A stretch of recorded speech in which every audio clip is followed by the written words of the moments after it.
Hello, guys. We are excited for you to join us on April 8th. It is Wednesday. We have our online Bible study tonight with Zoom, and we are excited. We will try to get a watch party for our Facebook fans out there before the launch party. So if you're on at 6:30 and technology doesn't hate me this week, we will have a great time to try to connect and share about some of the cool stuff going on. One of the things that we're going to try to do is share the testimony from Ari from Chosen People. He's going to be doing a great Passover discussion with us on this Friday, and we get a chance to hear a little bit about his background and history tonight in the Facebook group. We'll also go ahead and throw those links into our emails for Thursday and Friday. So we got a lot going on. We spent the morning just sorting and cleaning and just purging old stuff out of lots of corners and nooks and crannies. We got together all of our Easter kits so they are ready to get picked up, and it's been a very busy day. So we appreciate your guys' support, your prayers especially, and we just keep moving forward. Like each day we take another large step forward and a couple inches back. So with your prayers and your support, we're able to make a big difference. We've had 2 or 3 people stop by this morning to our food pantry, and so we've been able to bless them and help them out in this time of need. We have a couple people that come each week. They're single older ladies, and we just love having them that we can help be a blessing to their lives. And so we appreciate all that you guys are doing, all that you're helping with. We're going to do another big push here later this week on trying to remind Facebook and our world that the food pantry is available, there is support, and we have opportunity to be a blessing to many in our community, especially with Easter coming up.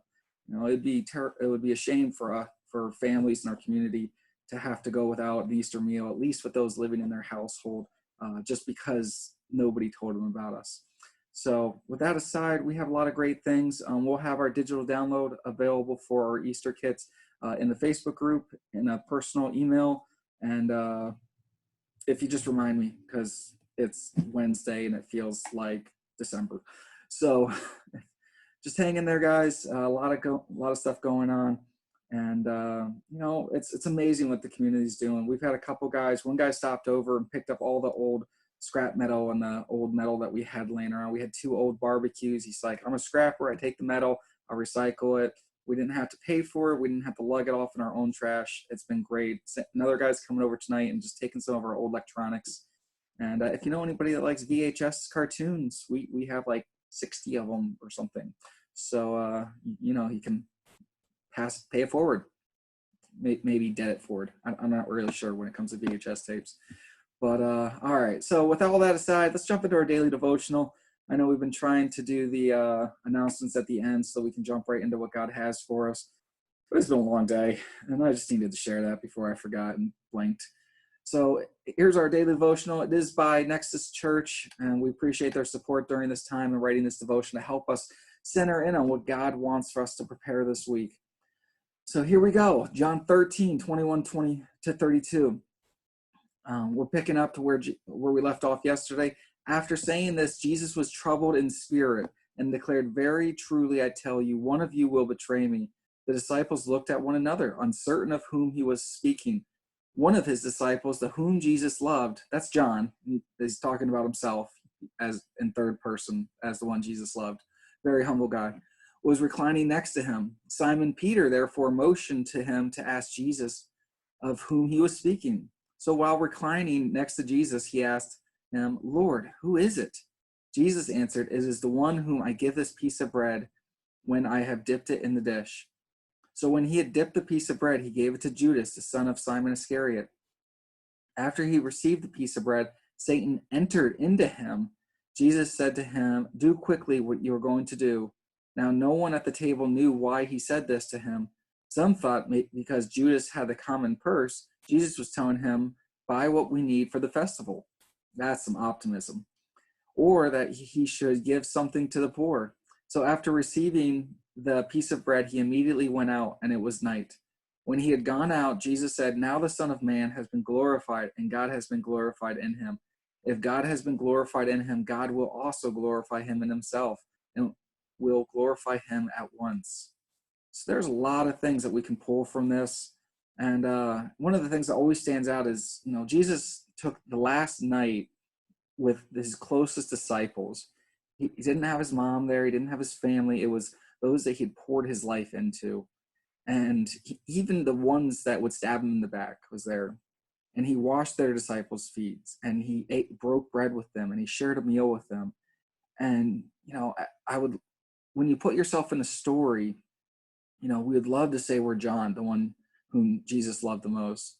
Oftentimes we do dumb things like Peter, and oftentimes, unfortunately, we're Judas in this story. We're Judas when we put the world desires above spending time with Jesus. We're Judas when we steal from the church or steal from the tithe that belongs to God. We're Judas when we lie and we connive as if God can't see what we're doing and he can't see our hearts. And so when you put yourself in these stories, when you're going through these devotionals, take some time to reflect. Find out where you are in the story. All these things are real events. They're real documentations. It's really people that sat around. It's not just a fictional story made up to set up a religion. Like, this is recordings of what happened. And as these things happened, it changed the future of humanity as a whole. And so we are 48 hours from Passover. We are 4 days away from Easter. How do you want to prepare your hearts and minds? You think you're going to wake up Easter morning and be like, okay, I'm good to go, God. We spent the whole week separated. I did my stuff, but it's Sunday. It's all yours. Like, I'll give you this day. We got weekend visitation set up. It doesn't work like that. Jesus wants 100%. He wants us all the time. And so what are the things keeping you from him? What are the things that you're in love with that say, all right, Jesus, I'll follow you when I'm at church, but I want the nights and weekends available for me, or vice versa.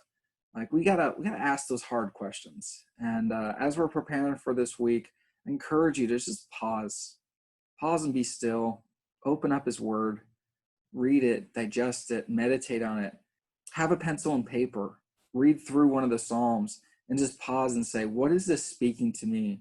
How does this reflect my life today? What is God's truth in this psalm? Go through the book of John, even reading the full chapter of what we read today. What is this saying? What does this say to me? What is God's truth in this? How does this relate to me today? And so even Jesus felt distressed. Even Jesus felt anxiety. Even he feared and had worries. But he overcame because he knew God was worthy. He knew that God was worth it. He knew that who God was. And so he set an example for us to follow. And so I would encourage you to follow that example. So feel free to check out our social media or emails for further updates. We hope to see you tonight with our Bible study. We'll make sure to try to get that link out. And we are canceling Saturday's studies just because it is Easter weekend. Feel free, if you have a Zoom account, you could easily set up a room and invite some other people into it if you want to still connect. But with Friday night and Wednesday night and Sunday morning, and we're also getting ready for the service on Sunday, and it takes a lot of work over this weekend. So we just need that little bit more time. But we love you. We're praying for you. We appreciate you. And stay healthy. Keep us posted. Stay connected. Till next time, we'll see you then.